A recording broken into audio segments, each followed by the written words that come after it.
امریکہ میں جب ایک قیدی کو پھانسی کی سزا سنائی گئی تو وہاں کے کچھ سائنسدانوں نے سوچا کہ کیوں نہ اس قیدی پر کچھ تجربات کیے جائیں۔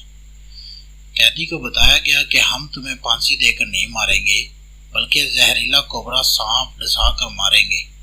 اس کے سامنے بڑا زہریلا کوبرا سانپ لایا گیا اور اس کی آنکھیں بند کر کے اس کو کرسی سے باندھ دیا گیا۔ پھر اس سانپ کو نہیں بلکہ 2 سیفٹی پنیں چبھائی گئی۔ قیدی کی کچھ ہی سیکنڈ میں موت ہو گئی۔ پوسٹ مارٹم کے بعد یہ پایا گیا کہ قیدی کے جسم میں سانپ کے زہر جیسا ہی زہر ہے۔ اب یہ زہر کہاں سے آیا جس نے اس قیدی کی جان لے لی؟ وہ زہر اس کے جسم نے ہی صدمے میں جاری کیا تھا۔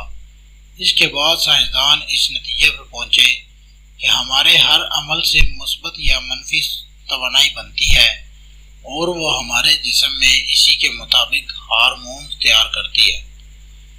یاد رکھیں 75% بیماریوں کی وجہ منفی سوچ ہی ہوا کرتی ہے۔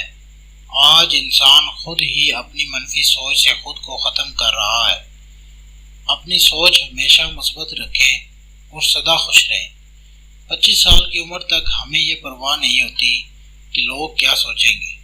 50 سال کی عمر تک اسی ڈر میں جیتے ہیں کہ لوگ کیا سوچیں گے۔